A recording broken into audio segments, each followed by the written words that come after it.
हाय, hello, नमस्कार. मी क्रांती आणि क्रांतीवीर vlog या यूट्यूब चॅनलमध्ये तुम्हा सर्वांचे खूप खूप स्वागत करते.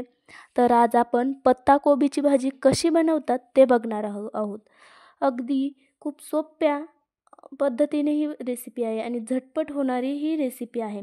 त्यासाठी सर्वात आधी कढईमध्ये थोडंसं तेल घातलं. ते तेल आपण गरम करून घेऊयात.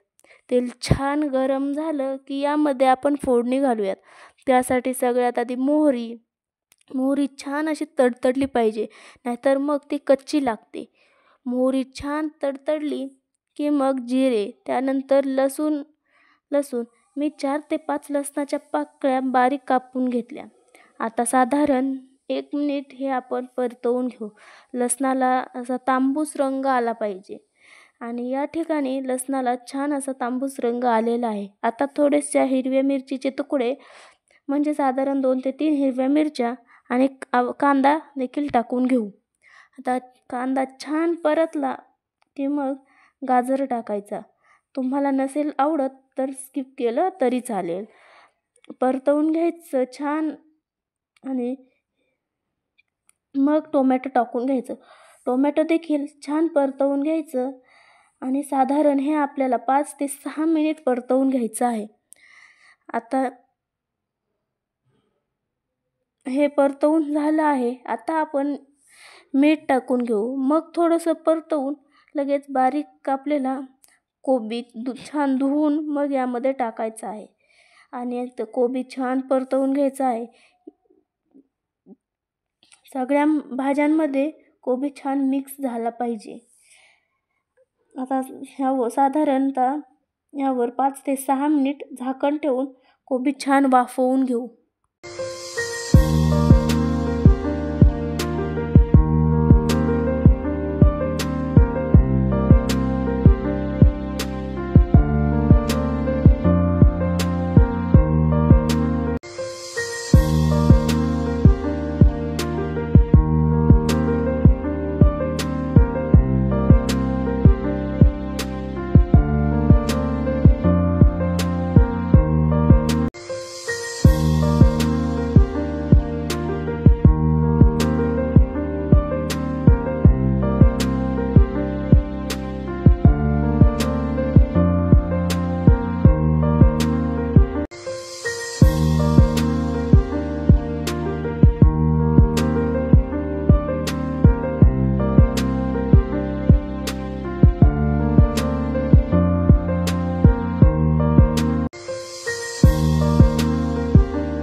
आता 7 मिनिट झाले आहेत.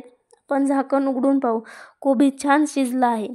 आता यात मोठा जरा जाडसर शेंगदाण्याचा कूट टाकून घेऊ आणि आता हलवून 2 मिनिटे पुन्हा एकदा झाकण ठेवून देऊ.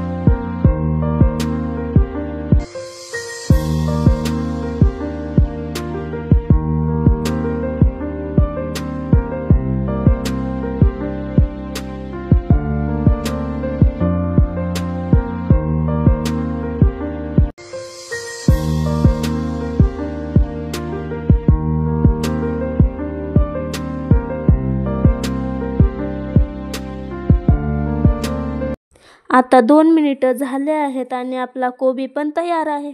आता थोडंसं हलवून त्यावर कोथिंबीर टाकून घ्यायची आहे. काय सुरेख भाजी दिसत आहे आणि सुगंध तर खूपच छान. तर हे असं होतं आजचं आमचं जेवण.